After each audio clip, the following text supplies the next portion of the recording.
All right, what's going on, Secoya Nation? We're bringing in some low back pain today. I got Emma cameoing. Here she is. All right, say what's up. Hi. All right, so we're going to talk about the low back, but this is like the #1, what do you call it, disability in the country. If you're not familiar with it, I should probably come around this way. So if you don't know what your low back is, here it is. So, we always talk about the neuroemotional thread, so we're going to talk about that a little bit. So people come in with low back pain all the time. Like sometimes they're down like this and they can't stand up. Mm-hmm. Sometimes it's just like a little tweak, they can't twist. Mm-hmm. Just depends on what your flavor is. So I'm going to use Emma to describe like how we would test it so you can see it. So if you have back pain, I'm trying to give you the best understanding of what you can do to understand it and what you can do to prevent it. There's one exercise, so stay tuned till the end so I can tell you what it is. And if you do that one exercise, you shouldn't have to do any more. Okay? You want to do it more than once a day? Probably do it every day, especially if you sit on your butt and work. So, okay. So the low back is all about lack of support, right? Lack of respect, feeling unsupported, not feeling heard. Can be unexpected stresses, shocks, and surprises. Those are like the main themes that affect the low back. Now the kidneys are lumped in there with the unexpected stresses, shocks, and surprises, but generally speaking, those are the main threads affecting the low back. Okay. No, you're fine. Just stay right there. Because I test people. If you're going to test the core, you can do it lying down or sitting up. So I'm just going to use it standing up for Emma here. So cross your arms, hands on your shoulders, and twist to your body. So what I would encourage you to do is anytime you're getting your back worked on, make sure you're checking the muscles because the muscles control the bones. So don't worry about the bones. Worry about the muscles because the brain's telling the muscles what to do. Okay? So hold your body there, nice and strong. Don't let me turn you. That's super strong. Hold it again. Fantastic. Turn, tip to this way. Push down. Good. Push down again. Super strong. Tip this way. Push down. And she doesn't have anything. Okay, she's tipping over. Okay? Now, that's your QL, your quadratus lumborum. Okay? Twist this way and hold there. Don't let me turn you. And that works fine. Those are multifidi. So fantastic. So QL. Muscles have different organs related to them. Oftentimes, some meridians that run on the side of the flank can be thrown off. I'm just going to adjust this a little bit in case we can't see because I'm moving around. So QL is a muscle that attaches the ribs and on the hip, and it's a hip hiker and holds your body stable. So you would work the origin insertion. Is that ticklish? Sorry. So you work the insertion on the ribs and on the hip, and then you basically have them do different motions. So just start here and then tip to the left. Yep, all the way that way. And sometimes it's a little spicy. Yep. Right? Tip left. Because tickle and pain are the same.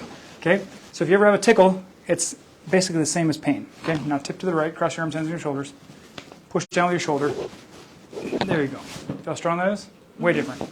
Now, tip. I could tip it to the right. Yep. Good. It holds again. Good. But you want to test it consecutively. Oftentimes, chiropractors or osteopaths who do manipulation will manipulate the spine in some way, shape, or form. However, I want you to consider from now on forward, if you have a joint issue, you have to understand the imbalances in the muscles that cross the joint. So whether it's the knee, the back, the neck, if you have pain in your joint, it's because you're likely getting your joint compressed. So in this case, her muscle was shut off. Okay, cross your arms like this, and then arch your back, and then push back into my hand. Good, and push back again. Okay. So what happens? You do a strain counter strain is you fire the muscles, and then you release and you fire again. So her muscles are over firing right now.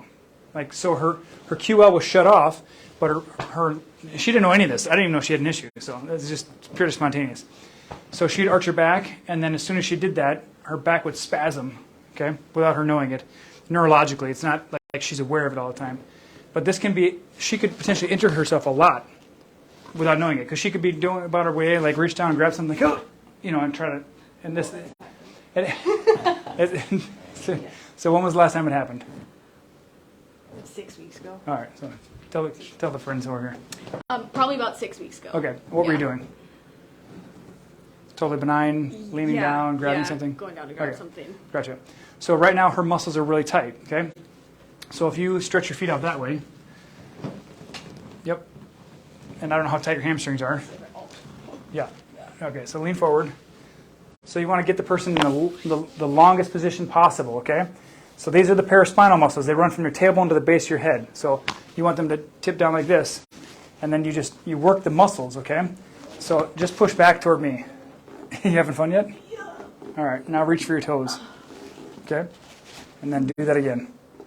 There you go. So what we're doing is we're neurologically rewiring the muscle. Reach forward again. There you go. So she gets longer each time. So deep breath. Exhale, push back. And then reach forward. Good. Okay. So swing your legs out that way again so they can see. Yeah. All right. No one said it was fun. Well, it yes. worked. It's momentary. It's like 18 seconds of discomfort. Yeah. Cross your arms, hands on your shoulders. Arch your back again. Push back into my hand.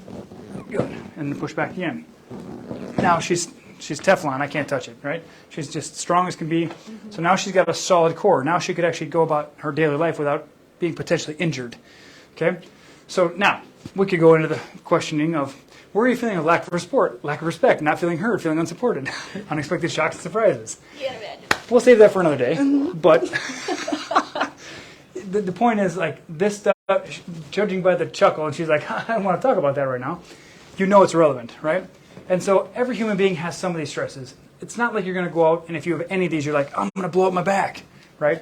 The point of talking about this is so that you know that if you feel a lack of support, a lack of respect, like you're not feeling heard or you're feeling unsupported or you got some new unexpected shock and surprise or you're unexpected stress, you can potentially set yourself up for a really uncomfortable experience by doing something normally that you would do normally without hurting yourself normally. But if the stress lingers too long, then guess what happens? You do the everyday thing of reaching down like, go! Yeah, and you tweak it, right? And then you got to have somebody work on it. So we just want to bring this to your attention, show you a little different flavor. I do physical work on people like every day, but I don't do it where I twist you into pretzel and stuff like that. So I would encourage you to avoid getting twisted like a pretzel, even though it's very common. Get your muscles work done because your brain controls your muscles control your bones. That's why we talk to you about the brain-body connection every day, about the neuroemotional connection, because if your brain is not being screwed up by your mind, because your mind is where you process your thoughts, and then your mind is controlling your muscles, control your bones, you can avoid a lot of pain and problems. All right, so that's our segment for today. Comment below if you'd like it. Share with us what you'd like us to talk about, and let us know how we can support you in your journey. All right, and we'll talk to you. We'll see you tomorrow we'll see you next week for the Wellness Wisdom. All right, guys.